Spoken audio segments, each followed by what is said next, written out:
ஹரியானா மாநிலத்தில் காங்கிரஸ் தான் ஆட்சியை பிடிக்கும் என்று வெளியாகியிருக்கும் சர்வேயால் ஹரியானா அரசியல் களத்தில் பரபரப்பு பற்றியிருக்கிறது. ஹரியானா மாநிலத்தில் இருக்கும் 90 சட்டமன்ற தொகுதிகளுக்கும் அக்டோபர் 1 அன்று ஒரே கட்டமாக தேர்தல் நடக்கிறது. இந்த தேர்தலுக்காக ஹரியானாவின் அனைத்து கட்சிகளும் தீவிரமாக தேர்தல் பணிகளை மேற்கொண்டு வருகின்றன. பாஜக, காங்கிரஸ், ஆம் ஆத்மி, ஜனநாயக ஜனதா கட்சி, இந்திய தேசிய லோக்தளம் என்று ஹரியானாவின் முக்கிய கட்சிகள் அனைத்துமே களத்தில் இருப்பதால் கடும் போட்டி நிலவும் என்று எதிர்பார்க்கப்பட்டது. பாஜக, காங்கிரஸ் மற்றும் ஆம் ஆத்மி என்று 3 கட்சிகளும் தனித்துதான் போட்டி என்று அறிவித்துவிட்டனர். இந்திய தேசிய லோக்தளம் பகுஜன் சமாஜ் கட்சியுடன் கூட்டணி வைப்பதாக அறிவித்தது.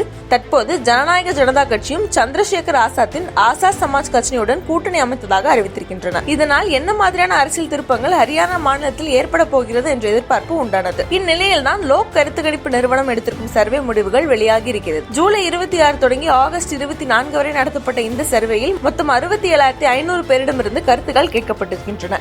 இறுதியில் காங்கிரஸ் 58 முதல் 65 இடங்களையும் 46 முதல் 48 விழுக்காடு வாக்குகளையும் பெறும் என்று கணித்திருக்கிறது இந்த சர்வே. இதனால் ஹரியானாவில் முடிவுக்கு வருகிறதா பாஜக ஆட்சி என்ற கேள்வியும் உண்டாகியிருக்கிறது. காங்கிரஸ் அடுத்ததாக பாஜக 20 முதல் 29 இடங்கள் வரை வெல்லலாம் என்றும் 35 முதல் 37 விழுக்காடு வரை வாக்குகள் பெறலாம் என்றும் சொல்லியிருக்கிறது சர்வே. மற்ற கட்சிகள் 3 முதல் 5 இடங்கள் வரை வெல்லலாம் என்றும் 7 முதல் 8 விழுக்காடு வாக்குகளையும் பெறலாம் என்று சொல்லப்பட்டிருக்கிறது. இப்போது வெளியாகிருக்கும் இந்த சர்வே முடிவுகள் தான் பாஜகவின் வயிற்றில் புலியை கருத்திருக்கிறது. கடந்த வாரம் மேட்ரிக்ஸ் சர்வே ஏஜென்சி நடத்திய கருத்து கணிப்பில் ஹரியானா மாநிலத்தில் எந்த ஒரு கட்சிக்கும் தனி பெரும்பான்மை கிடைக்காது என்று கணித்திருந்தது. ஆனால் இப்போது வெளியாகிருக்கும் லோக்பால் சர்வே காங்கிரசுக்கு முழு பெரும்பான்மை கிடைக்கும் என்று கணித்திருக்கிறது. இந்த சர்வே முடிவுகள் ஹரியானா காங்கிரசுக்கு பூஸ்ட் கொடுத்திருக்கிறது. ஆனால் அதே நேரம் ஹரியானா காங்கிரஸில் இருக்கும் உட்கட்சி பூசல்களை கடந்து காங்கிரஸ் வென்று காட்டுமா என்ற கேள்வியும் எழுந்திருக்கிறது. முன்னாள் காங்கிரஸ் முதல்வர் பூபேந்திர சிங் ஹூடா ஹரியானா காங்கிரஸ் எம்பி குமரி செல்ஜாவிற்கும் தொடர்ந்து மோதல்கள் இருந்து வந்தது. இதனால் குமரி செல்ஜா மக்களவை தேர்தலில் போட்டியிட்டு எம்பியாக இருந்தாலும் கூட சட்டமன்ற தேர்தலிலும் போட்டியிட தயாராக இருப்பதாக சொல்லியிருந்தார்.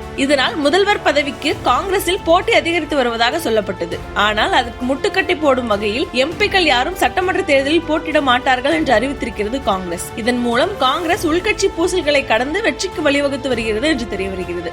இந்த நிலையில் வெளியாகியிருக்கும் இந்த சர்வே முடிவுகள் காங்கிரசுக்கு மேலும் பலத்தை கொடுத்திருப்பதாகவே சொல்லப்படுகிறது. ஹரியானா அரசியல் களத்தில் தனக்கு பின்னடைவு ஏற்படும் என்பதை அறிந்தே ஹரியானாவில் தேர்தலை தள்ளி போட வேண்டும் என்று தேர்தல் ஆணையத்திற்கு கடிதம் அனுப்பியிருக்கிறது பாஜக என்று விமர்சித்திருந்தது காங்கிரஸ். அதற்கு மேலும் வலு சேர்த்திருக்கிறது இந்த சர்வே முடிவுகள். இதனால் 10 ஆண்டுகளுக்கு பிறகு மீண்டும் ஹரியானாவில் காங்கிரஸ் ஆட்சி வரப்போகிறதா என்பதே இப்போதைய எதிர்பார்ப்பாக இருக்கிறது.